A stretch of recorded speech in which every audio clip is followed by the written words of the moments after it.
All right, this is the last one we're doing for tonight. This is the 2018. All right, and we're going to talk about a lot of stuff. We're going to get through a lot of stuff. Hey guys, Cameron with CBM Reviews here, and the decade, that's not the script. Hey guys, Cameron with CBM Reviews here, and the 2010s are coming to a close. This has been a huge decade for comic book movies, and I'm hitting each year one by one as a retrospective to tell you about the comic book movies that came out in each singular year. We are in 2018, and I'm about to give you the business right about now.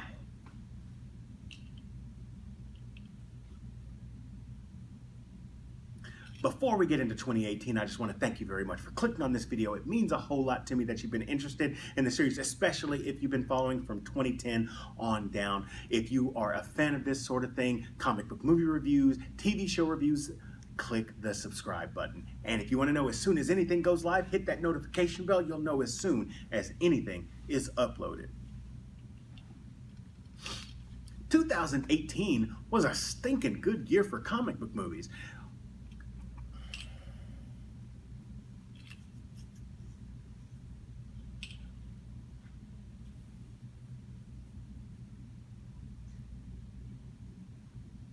You had a lot of movies that were kind of so-so, like Ant-Man and the Wasp. Peyton Reed returns for that, and Paul Rudd and Evangeline Lilly come back for that. Bad Guy wasn't all that great, but it was still kind of a fun movie. I wouldn't consider it bad at all, but it could be skippable.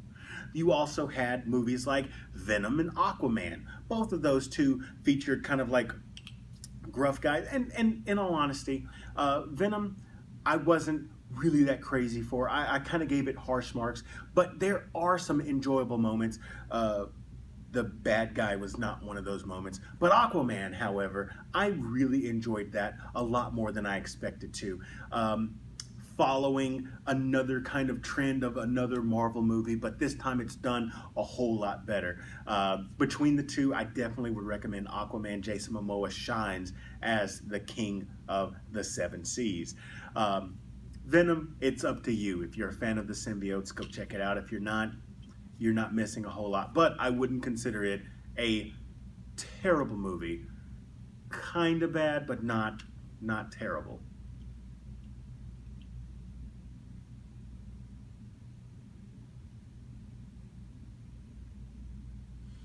You also had Deadpool come out with a sequel, The Merc with a Mouth, comes back, and this time he's still just as foul-mouthed and whatever is that, but he has some friends with Domino and with Cable. Zazie Beetz plays Domino, and Josh Brolin plays Cable. Both do a pretty fine job. I was not as much of a fan of the sequel as I was the original. Me disliking Deadpool as a character does not help with that. But it still had some good things going with it. It had some crazy moments that happened. A Juggernaut scene or two comes to mind. And there were also some animated movies that came out this year as well. One of my favorite was Teen Titans Go to the Movies. It was one of those movies that I was not expecting to like anywhere near as much as I did, but I'm glad that I enjoyed it because my kid loves Teen Titans Go, and I'd rather enjoy myself than be miserable in it. There were a couple of cameos that happened in the movie that I thought was great, and it definitely gave adults something to laugh at. And some of the humor is actually really well written, especially for this kids show. That's all that I'm going to talk about with this movie, but I recommend it more than I recommend Aquaman. You also had The Death of Superman, which is the closest iteration to the comic book event that we've seen to date. I thought it was really well done. There's a long fight scene between he and Doomsday. It was good, and it had a sequel that came out the following year in 2019. So it was kind of an open-ended story, but I really liked it, especially the fact that it had direct lines to the original source material. There was also my nose.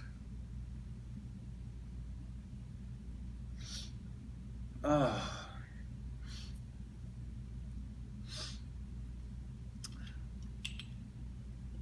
there was also Suicide Squad Hell to Pay, which was a darker tone at the Suicide Squad. We'd seen the Suicide Squad uh, in movies previously in Batman Attack on Arkham and then the Suicide Squad. This is maybe the best version of that, but Attack on Arkham was really well done as well. So it's kind of close between the two of them.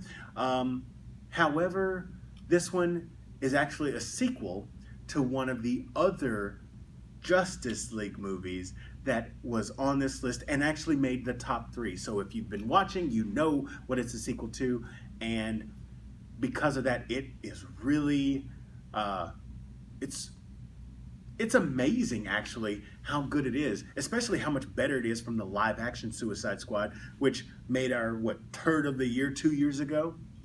Yeah, this one is actually worth watching. But not every animated movie that DC came out with this year was good. In fact, the worst movie, in my opinion, goes to Batman Ninja. And it was one of the most gorgeous movies that came out too. But the reason why it's so, in my opinion, bad, there's a couple of things. Number one, there are moments that happen in the second half of the movie that just don't make any sense. They're just stupid beyond belief. It's definitely a Japanese take on the character, but they go with extreme Japanese tropes, like with Gundams and Zords and animals combining to make larger structures. I'm not making this up. And it's terrible. It looks great in execution, but just the concept is terrible. It's awful. And there are other lines that happen in the movie earlier where Batman bemoans the destruction of his Batmobile, and he's like, I have nothing, my Batmobile's gone. At no point ever in the history of Batman would he ever complain about losing a piece of gadgetry. That's not what makes him Batman. His will, his determination, his detective skills, all of these things make him Batman, not a car.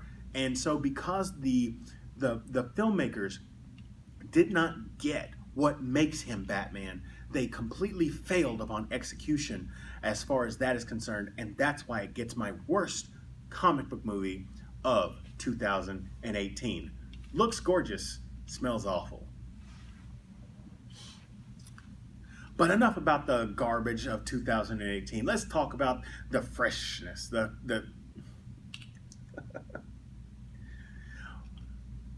But enough about what smells awful about 2018. Let's get to the freshness of it. Let's start with the number 3 spot, and I wish I could put it higher, but it was a pretty stinking good year. Spider-Man Into the Spider-Verse.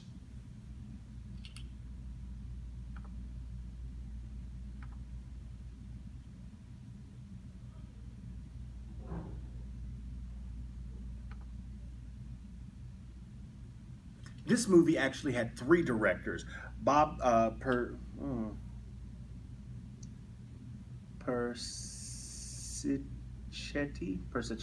Okay. This movie actually had 3 directors: Bob Persichetti, Peter Ramsey, and Rodney Rotham. And this tells of not Peter Parker, but Miles Morales and his coming of age and what happens when he gets his powers and the responsibility and power and everything that goes into it. But it's not just that run-of-the-mill, oh, it's another Spider-Man thing. It actually has a tremendous amount of heart. And the fact that we get a protagonist that isn't, and I'm just being honest, that isn't this stereotypical white male, but somebody new, somebody that my kids can relate to, meant a lot to me. But on top of all that other stuff, the fact that this has a huge amount of heart is great. We get to see a completely new take on Dr. Octopus that completely caught me off guard. I loved it. Shamik Moore and Jake. Shamik Moore and Jake Johnson do a great job personifying the characters that they're on screen. Haley Steinfeld does a great job as Spider-Woman. A lot of things about this movie I love. And it's not a perfect movie, but there are so many things that I would that I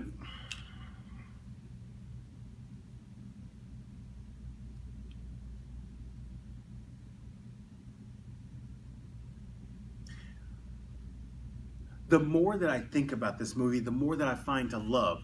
It's just there are so many other better movies or more favorite movies that came out this year that I had to put it as number three. I'm so sorry, Spidey, but this movie is so good. Number two, I'm gonna get a lot of hate from you guys by making this movie number two, but to be completely honest, this is how I feel about it. Avengers Infinity War comes in at my number two spot with the silver medal. Joe and Anthony Russo once again are directing, but this is their first shot but this is their first shot and it, oh, come on. But this is their first shot and not and at. First shot at. First shot at. First shot at. I think it's five. But this is their first shot at an Avengers title, and they did not disappoint. Everybody pretty much comes to play, even though we don't get to see everybody at the same time on the screen. There are different locations that they go to, like a completely different moon slash planet.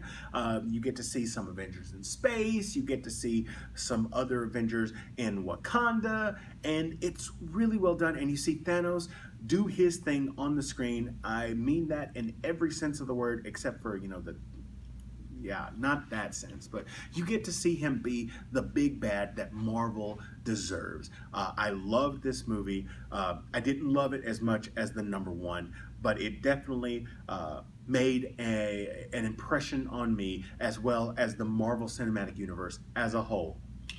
But number one, my favorite movie of 2018, and yes, my mind has changed because it used to be Infinity War, but I can't help but love that Black Panther. Black Panther was directed by Ryan Coogler, and it starred Chadwick Boseman and Michael B. Jordan in a tour de force that was nothing like we'd ever seen before, coming from a large studio with a largely black cast. Is this a reason why I like it more than Infinity War? It could possibly have something to do with it. I'm not going to lie. The bias is real. There's reasons why I am drawn more to Black Panther than somebody else would be. But the fact of the matter is that they poured a lot of money into this, and they told a story that depicted kings and princes and regal, and it wasn't a movie where somebody I don't want to get too political. And I liked seeing us on the screen in that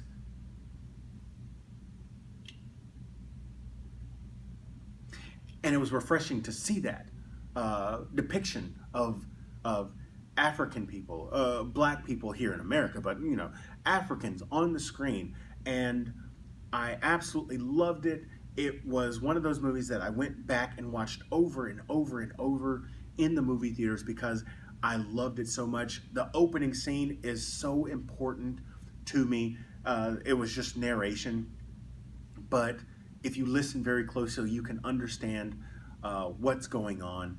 I absolutely adore. Hold on. There was so much for me to love about it, and yes, it's a personal choice. I understand if you love Infinity War more, that is perfectly fine. I get it. Infinity War is a great movie, but for me, the gold medal goes to Wakanda, Black Panther. But for me, the gold medal is going back home to Wakanda. It goes to Black Panther. So that is 2018 in a nutshell. Yes, I have gone over 2018 before in my award show, which is coming to a segue. We are not doing a year-end review like this for 2019. We're going to redo an award show and do 2019 in a big bang. We're going to talk about comic book movies. We're going to talk about We're going to talk about comic book movies. We're going to talk about comic book TV. We're going to talk about favorite new characters. We're going to talk about favorite quotes. We're going to talk about all these things that we did, and we're going to give away an honorary Reeve Award as well. So if you want to see that, please subscribe to the channel. You definitely don't want to miss it. You can actually check out the award show for 2018. It's right there. I had a blast doing it. If you are somebody who is big into nerd culture, or if you know somebody who's big into nerd culture, I would love to get guest presenters. Please contact me, because if I haven't put it out yet, it's not finished yet. I would love to have some guest presenters come on and do a presentation of best, insert this, best villain, or best, or biggest WTF scene. I have these on. So if you want to present for best villain or craziest moment, those are all up for grabs. I would love to have other people put into this project, because it means a whole lot to me. But that is it for the year-to-year retrospectives, the quickie ones. Let me know what you guys thought about it in the comment section down below. If you enjoyed this video, hit that like button, and if you're new here, subscribe to the channel. Share this with your friends, and as always, this is Cameron with CBM Reviews. We'll see you next time.